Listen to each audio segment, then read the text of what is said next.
Thank you very much, and welcome to the 468th meeting of the Economic Club of New York in our 110th year. I'm Terry Lundgren, Chairman of the Economic Club of New York and Executive Chairman of Macy's, Inc. The Economic Club of New York is the nation's leading nonpartisan forum for speeches and conversations on economic, social, and political issues. More than 1,000 prominent guest speakers have appeared before our club over the last century and have established a strong tradition of excellence. I'd like to take a moment to recognize and thank the 249 members of the Centennial Society who have been made one-time contributions of at least $10,000 or more, and they have become the lifeblood of our company and help do many of these events, fund many of these events. In fact, we have with us today a group of who we refer to as the 2017 Economic Club Fellow members, and these members of the Fellows Program their appearance here is funded by the contributions of the Centennial Society, and through this program we are hoping to introduce the club to the next generation of business leaders in the New York area. It is a pleasure for me to introduce our distinguished guest speaker today, U.S. Securities and Exchange Commission Chairman Jay Clayton. Chairman Clayton was nominated to chair the SEC on January 20th of this year by the President and was sworn in early May following confirmation by the U.S. Senate. Prior to joining the Commission, Chairman Clayton was a partner with Sullivan Cromwell LLP, where for over 20 years he advised public and private companies on a wide range of matters, including securities offerings, mergers and acquisitions, corporate governance, and regulatory and enforcement proceedings. Chairman Clayton has authored publications on securities law, cybersecurity, and regulatory issues from 2009 to 17. He was an adjunct professor at the University of Pennsylvania Law School, teaching M&A through the business cycle and other courses as well.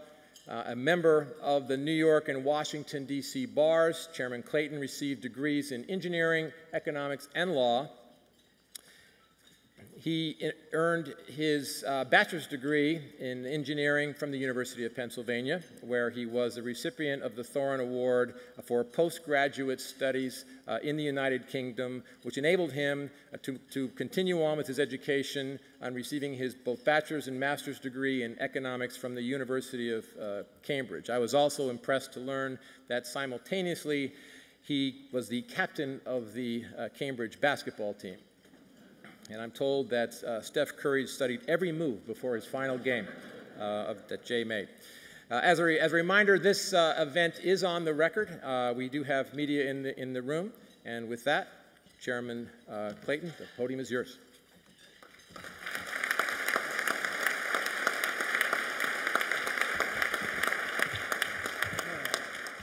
Let's see if I can manipulate this.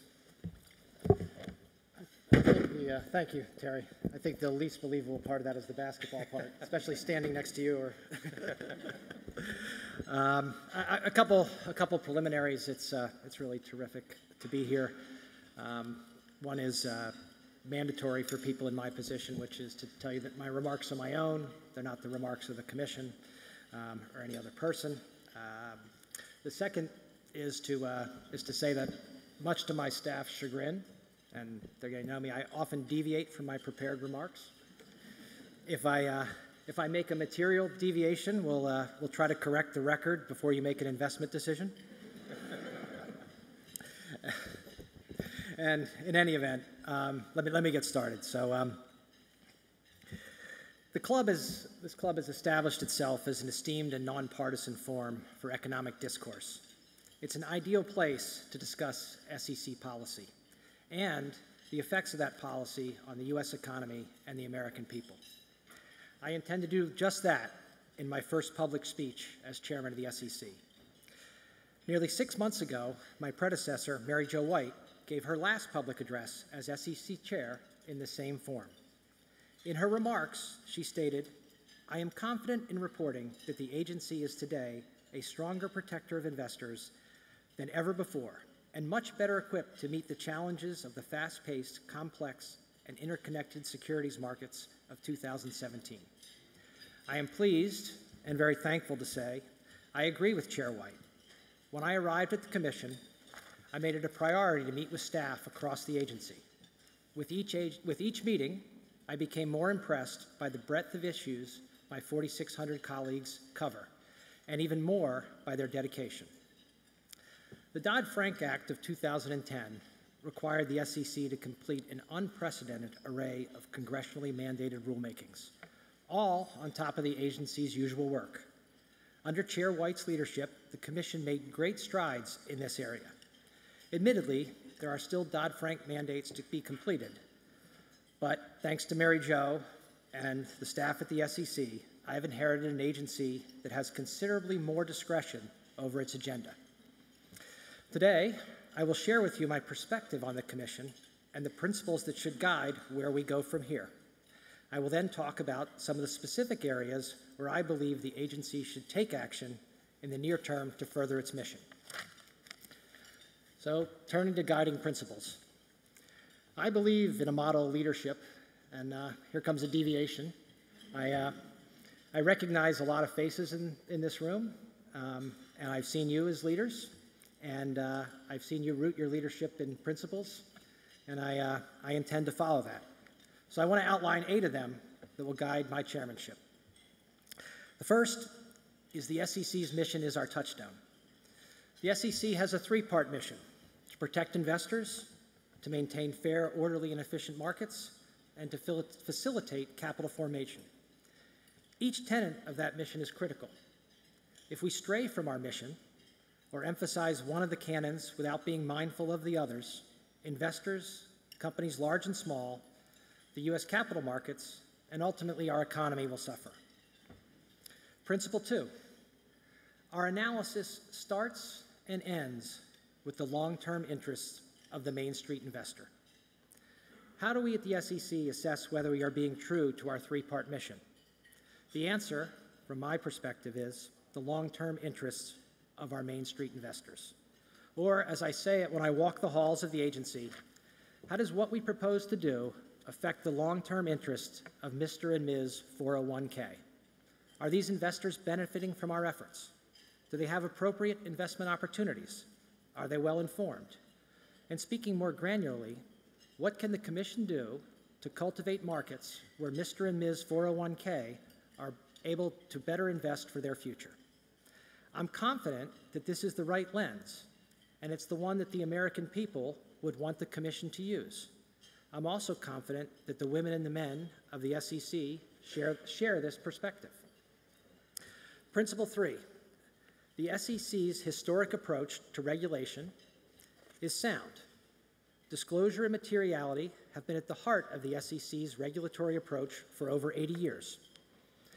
As my colleague, Commissioner Mike Pivawar, recently said, unlike merit-based regimes, our system of disclosure comports well with American traditions.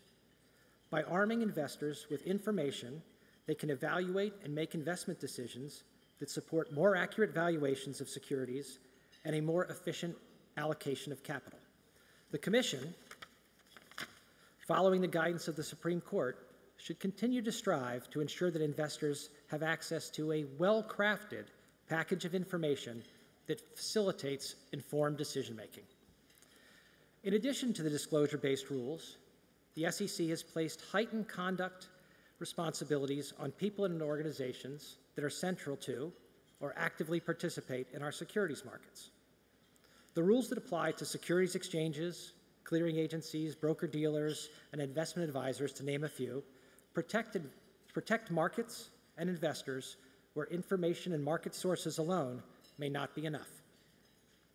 The third leg of the stool, the anti-fraud regime, established by Congress and the Commission, acts as a backstop to the aforementioned disclosure rules and oversight systems.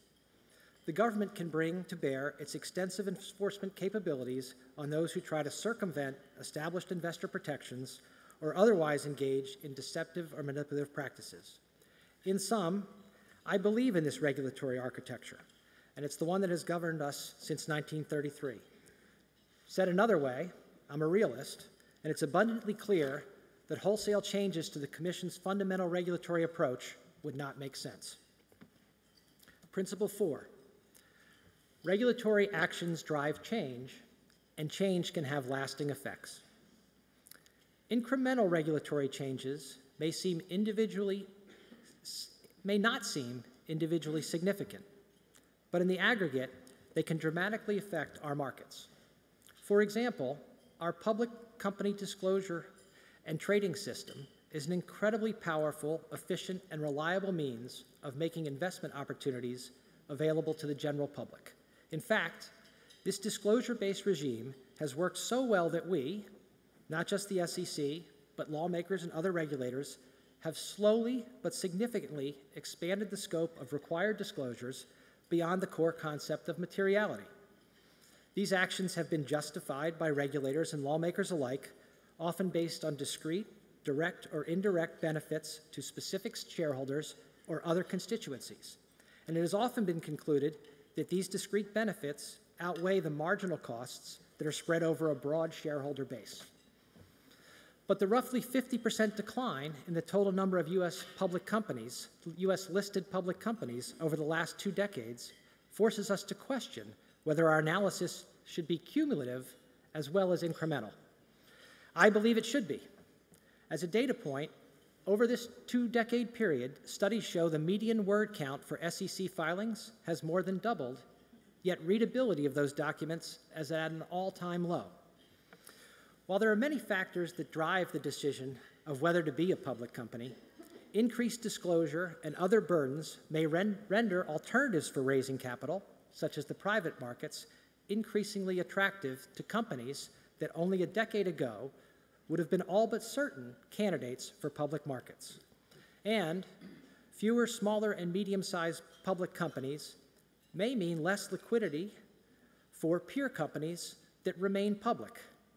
Regardless of the cause of this decline in public companies, it's a serious issue for our markets and for the country more generally. To the extent companies are eschewing our public markets, the vast majority of our Main Street investors will be unable to participate in their growth.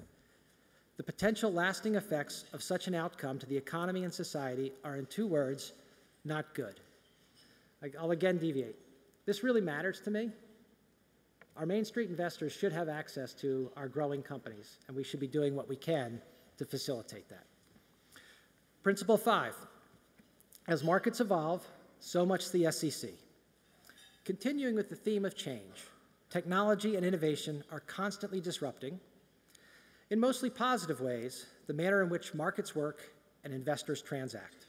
The SEC must recognize this and strive to ensure that our rules and operations reflect those realities. As my colleague Kara Stein has noted, we need to take into account new tensions, risks, uncertainties, and conflicts.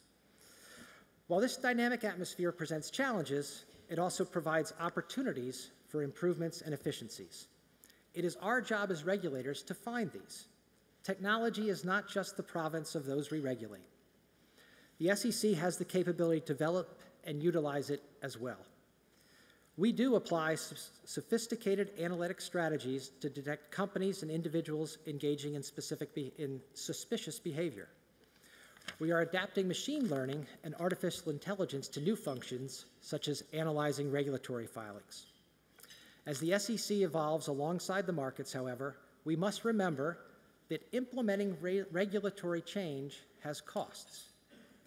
Companies spend significant resources building systems of compliance, hiring personnel to operate those systems, seeking legal advice from people like me concerning the design and effectiveness of those systems, and adapting the systems as regulations change.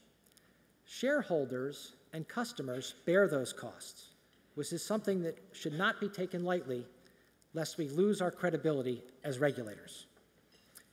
Principle 6, effective rulemaking does not end with rule adoption. With respect to rulemaking, the SEC has developed robust processes for obtaining public input and is committed to performing rigorous economic analysis of our rules at both the proposing and adopting stages. These efforts are critical to identifying the benefits and costs of regulation. But we should not stop there. The Commission should review its rules retrospectively. We should listen to investors and others about where rules are and are not functioning as intended. We cannot be shy about being introspective and self-critical. Number 7, the costs of a rule now often include the costs of demonstrating compliance. I think this is a recent development. Rules are meant to be followed, and the public depends on regulation to make sure that that happens. It depends on us to make sure that it happens. It's incumbent upon the Commission to write rules so that those who are subject to them can ascertain how to comply with them, and now more than ever, how to demonstrate that compliance. Vaguely worded rules can too easily lead to subpar compliance solutions or an overinvestment in control systems. We must recognize the practical costs that are sure to arise. For example, when the SEC requires a chief executive officer to make a certification that a specific requirement has been met, while he or she retains ultimate responsibility, realistically, it should be expected that responsibility will be supported through down through the chain of command in a demonstrable manner. This can be an expensive practice that goes well beyond prudent management and control architecture. When you add third parties, such as auditors, outside counsels, consultants, the costs, financial, and in many ways, more important, the costs in terms of time can skyrocket. This may be the appropriate regulatory approach, and to be clear, in some areas, I think it is. However, the Commission needs to make sure at the time a rule is adopted that we have a realistic view for how it will be implemented, as well as how we and others intend to examine for compliance. Okay, Principle 8, I bet you're glad there's not 12. Coordination is key. The SEC shares the financial services space with many other regulatory players. The Commission works alongside more than 15 U.S. federal regulatory bodies, over 50 state and territory securities regulators, the Department of Justice, state attorneys generals, SROs, self-regulatory organizations, and non-SRO standard-setting bodies. Coordination with, between, and among all these organizations is essential to a well-functioning regulatory environment. One such area is the regulation of over-the-counter derivatives. Congress established through Title VII of the Dodd-Frank Act a dual regulatory structure for these instruments. The SEC was assigned authority over security-based swaps, and the CFTC was assigned authority over swaps. For this structure to be effective, there must be close coordination between the SEC and the CFTC. I am fully committed to that. I'm also committed to working with the CFTC to explore ways in which the agencies can achieve greater harmonization of Title VII rules and reduce unnecessary complexity as well as cost to both regulators and market participants. Speaking more generally, cybersecurity is also an area where regulatory coordination is critical. Information sharing and coordination are essential for regulators to assess potential cyber threats and respond to a major cyber attack should one arise. We at the SEC are therefore working closely with our fellow financial regulators to improve our ability to receive critical information and alerts and react to cyber threats. So those are the principles. I'll now discuss putting them into practice.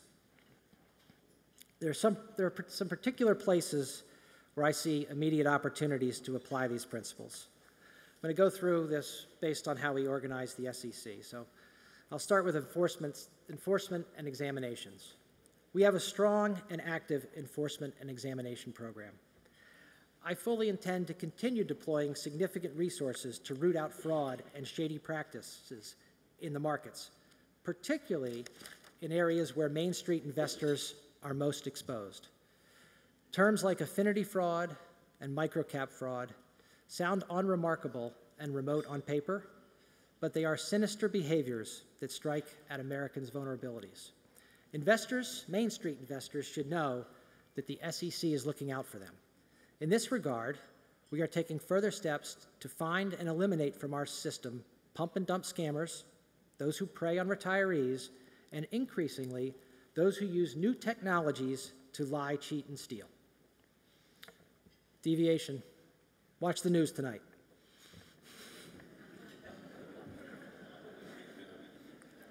Turning to more sophisticated participants in our market, the Commission will continue to use its enforcement and examination authority to support market integrity.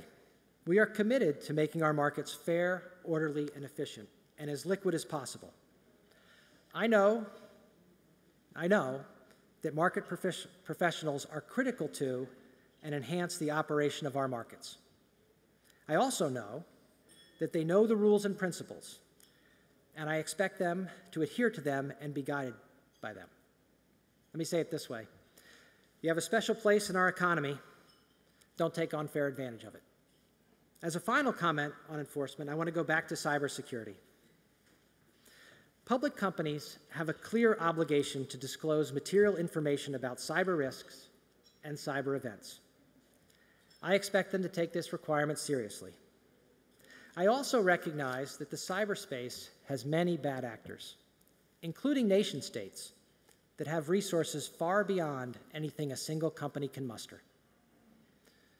Being a victim of a cyber penetration is not in itself an excuse, but I think we need to be cautious about punishing responsible companies who are nevertheless victims of sophisticated cyber penetrations. Said another way, the SEC needs to have a broad perspective and bring proportionality to this evolving area that affects not only investors, companies in our markets, but our national security and our economic future. Let me turn to capital formation. I've been vocal about my desire to enhance the ability of every American to participate in investment opportunities, including through the public markets. I also want American businesses to be able to raise the money they need to grow and create jobs. As I mentioned earlier, evidence shows that a large number of companies, including many of our country's most innovative businesses, are opting to remain privately held. Just yesterday, I met with a broad group of businesses at different stages of capital raising and heard firsthand about the regulatory requirements and other considerations that factor into their decision to stay private or go public. Another deviation. I think there were 9 of them. One public, 2 public, considering it. If I could invest in companies, I would have wanted to invest in every one of those companies. And I want the American public to have the chance to invest in these type of growing public companies. But one message was loud and clear. Private markets operate well in many sectors. In these areas, they offer a very attractive alternative to the public markets.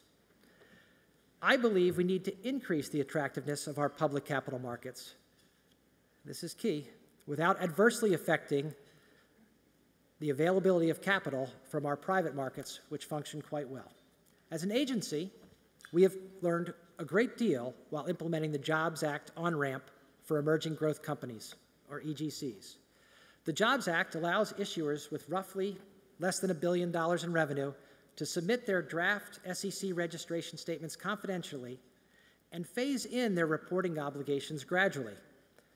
This regime has had clear appeal to emerging growth companies.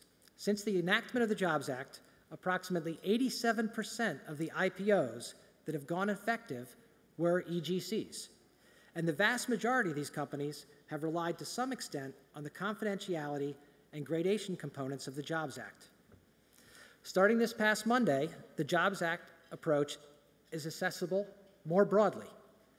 The SEC's Division of Corporation Finance non-public review process is now open to IPO registration statements from larger domestic and non-U.S. companies that do not qualify as EGCs.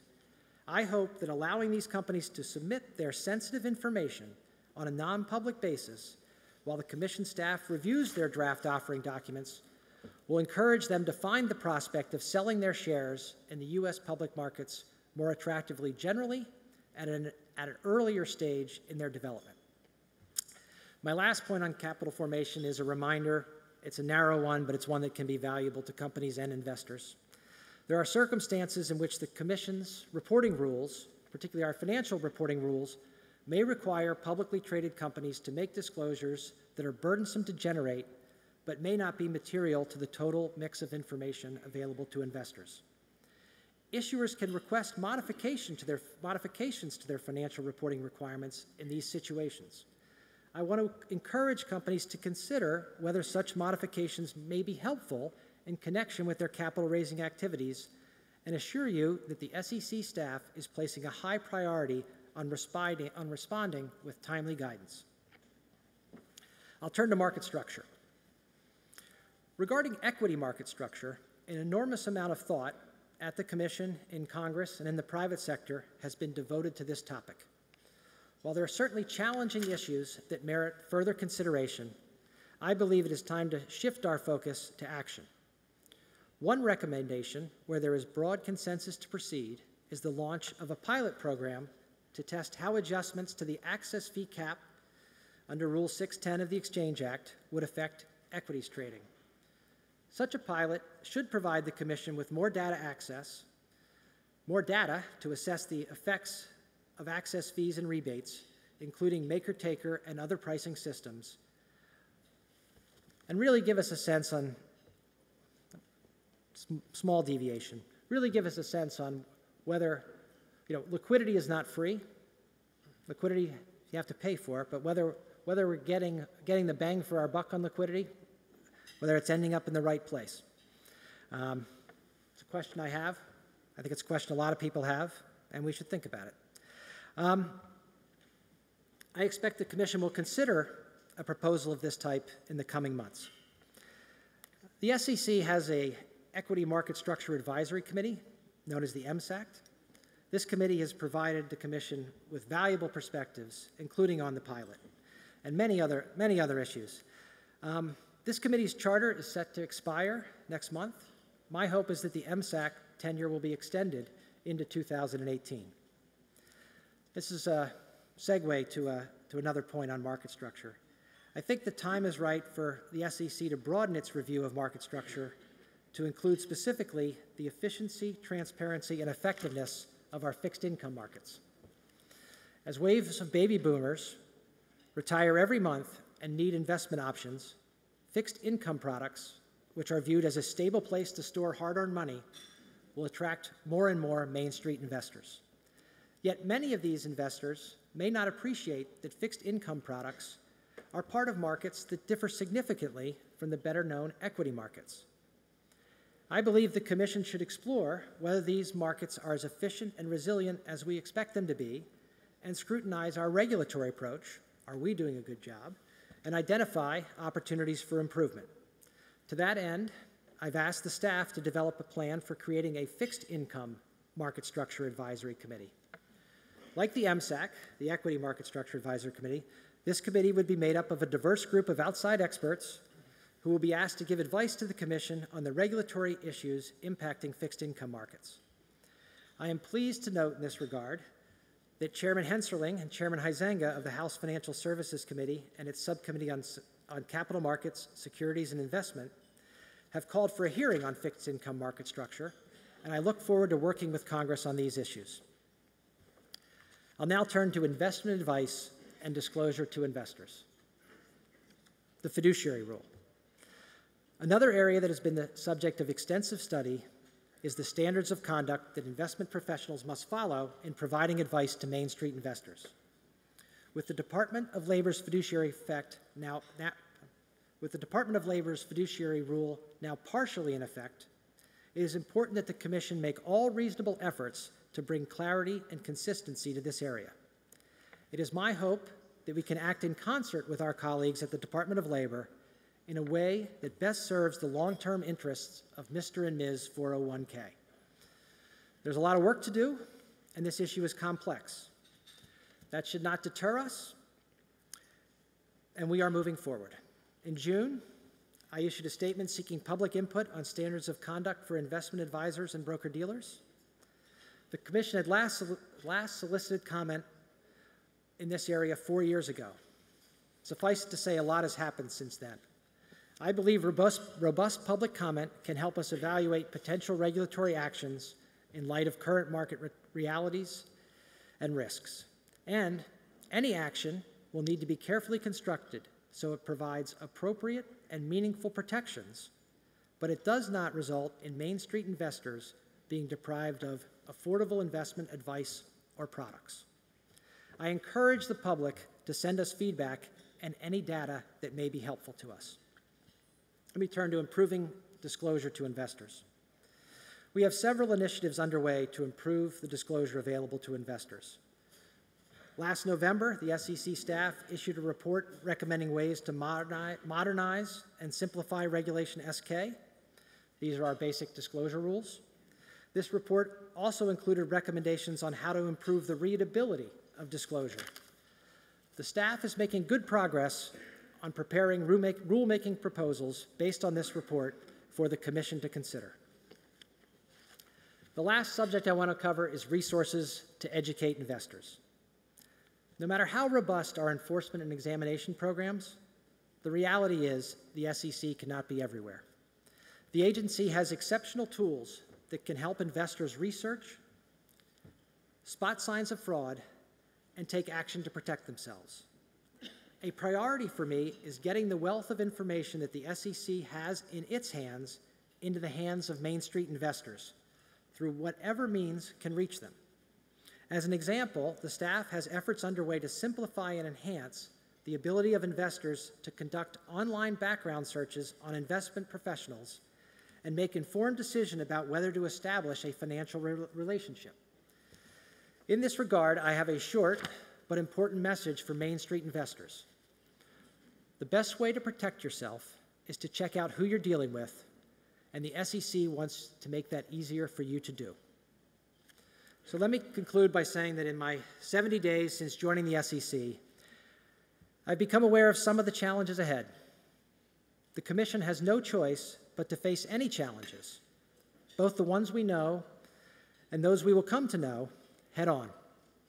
As we take that journey, I'm fortunate to be surrounded by tremendously talented public servants. I am really, really impressed with the women and men at the SEC. I can't emphasize that enough. And I aim to apply a level of dedication and hard work that matches theirs. Thank you.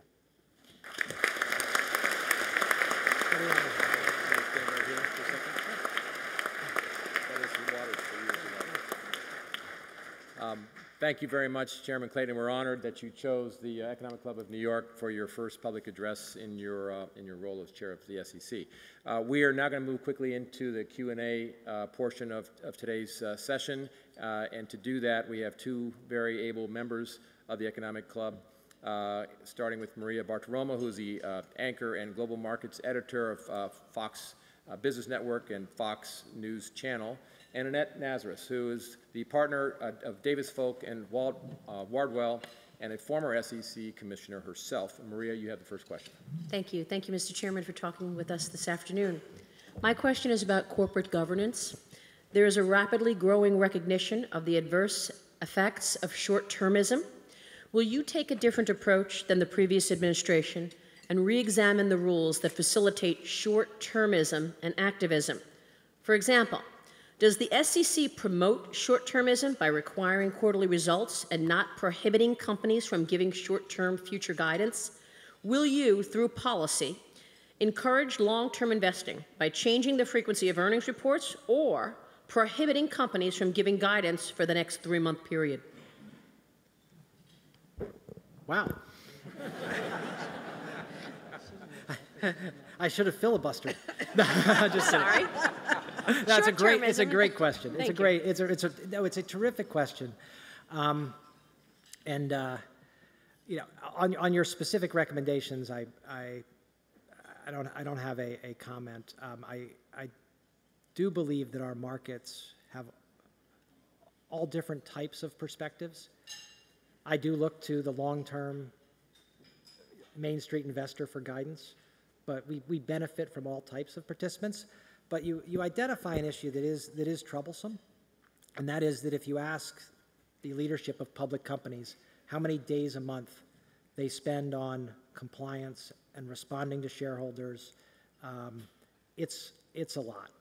And I think by comparison, the amount of time spent in a compliance mode or a shareholder communication mode is substantially greater, 3, 4, 5, 6 times. They're not empirical studies, I'd love to have one, than a similarly situated private company would spend. And so if you think about that from what you want people to be doing when they have your capital, you want them to engage with you, but you also want them to work hard to put that capital to good use. And if they're spending a third of their time on things that are not putting that capital to good use, they're at a comparative disadvantage to companies that may not have those same burdens. So I hope that answers your questions. It is something that I think we should look to improve. Thank you, sir. Okay. Well, thank you again, Chairman Clayton, for your remarks today. I thought I would ask you about a topic that you did not mention in your prepared remarks, and that's the Foreign Corrupt Practices Act. As you well know, in 2011, you co-authored a paper on the FCPA, and you discussed the then current approach to enforcement, and you talked about issues of overzealousness, and you noted the impact on U.S. companies, the disproportionate impact on U.S. companies. So I was wondering if you anticipate any programmatic changes in the SEC's approach to the Foreign Corrupt Practices Act, or whether you have ideas about coordinating with domestic or foreign, regulators in the enforcement arena. Thank you. It's a complex area. There are a number of things in your question that are great. Let me start by saying I've been lucky enough to work around the world, and in places where people aren't as fortunate as we are. There is a strong, and you can see academic studies, but you can see it tangibly when you're there. There's a strong correlation between corruption and poverty, and between corruption and income inequality. We should be doing what we can to combat corruption. I firmly believe that. The paper that I authored with my colleagues at the New York Bar had a key element to it. It said, should we reassess the SEC's or the U.S. government's unilateral approach to combating corruption? Corruption is international corruption is by definition an international subject. And if the SEC and the DOJ, or let's just call it America, was playing one strategy and the rest of the world was not engaged in that same strategy, who was bearing the brunt of the costs of rooting out corruption? And if the rest of the world was not playing along, was it really having any effect? That's what the paper asked. And I will tell you that in 2009, 10, 11, I don't think the rest of the world was playing along. I think if you ask people today, the rest of the world is playing along, and I think that's been a substantial improvement. And so I don't think there's any specific change in mindset, but I do think we need to be mindful in these international issues of ensuring that there's international cooperation. Mr. Chairman, the markets and many participants have applauded your efforts to cut out red tape and lower the regulatory burdens on certainly small business and large as well. The administration is in the process of cutting red tape and regulations in financial services via changes to Dodd-Frank, and yet registration statements, proxy statements have become long and virtually unreadable. For example, just the compensation disclosures and other disclosures are 30 pages long. Will you do a complete review of the disclosure rules? The staff has a review underway. I do think we need to get back to materiality, focusing on what investors should have to make informed investment decisions. As a lawyer, I always erred on the side of saying, well, if it could be material, we should include it. But and that's the right approach. That's the right principled mindset. But I think anyone who looks at disclosure documents of today compared to 20, 25 years ago will ask themselves, have we gotten anything for that doubling and tripling in size? We should be asking ourselves that question. And are people reading them? And are people reading them? And are they reading them when they make investment decisions? Thank you, Mr. Chairman. And finally, one of President Trump's core principles for regulating the U.S. financial system focuses on advancing American interests in international financial regulatory negotiations and meetings. It's essentially consistent with the Put America First agenda. How might implementation of this principle change the way the SEC participates in the international groupings that it's a member of, such as IOSCO or the Financial Stability Board? Do you see any changes as a result of that? The people who participate in those groups are very high quality people. They're very committed, like I think the people in the U.S. are, to doing the right thing, which actually makes it easier to cooperate. You can sense the commitment in the room to getting it right. That said, I'll give you an anecdote. I had a very direct conversation with one of my counterparts, and it was a very constructive conversation. The SEC's mission: we protect investors, efficient markets, but we have a capital formation mandate. We need to look at whether what we're doing facilitates capital formation. This particular regulator had a similar mandate, but no capital formation and a stability mandate. We have said, well, by definition then, there are probably things we're going to disagree on. Now, I think that gives you the lens, but markets are global, and if we're not cooperating as international regulators, we're making a mistake. Thank you. Do I have time for one more? Time for one more. Okay, yes. here we go. I want to ask you about the corporate governance rules for some of the proxy companies, proxy advisory companies like an ISS. ISS and other proxy firms are not regulated. They do not have oversight, yet they have an enormous amount of influence. Some proxy advisory firms have just a few hundred people on staff, and they have to look at thousands and thousands of proxies. How will you deal with this? No. Are you sure we have time for one more? This is the last one. Really bad now. No, it's a very good question. It's a very good question. And governance, and how is shareholder participation in governance? How does it really happen? These are questions we need to ask ourselves. Do our rules facilitate appropriate shareholder engagement with our public companies? And when we have developments such as the increased influence of proxy advisory firms or similar firms, does that influence give rise to questions we should look at? Those, we should have our eyes open to these types of things. So, Thank you, sir. We're done. we're done? I'm going to save you. That's okay. It's okay. I didn't say it.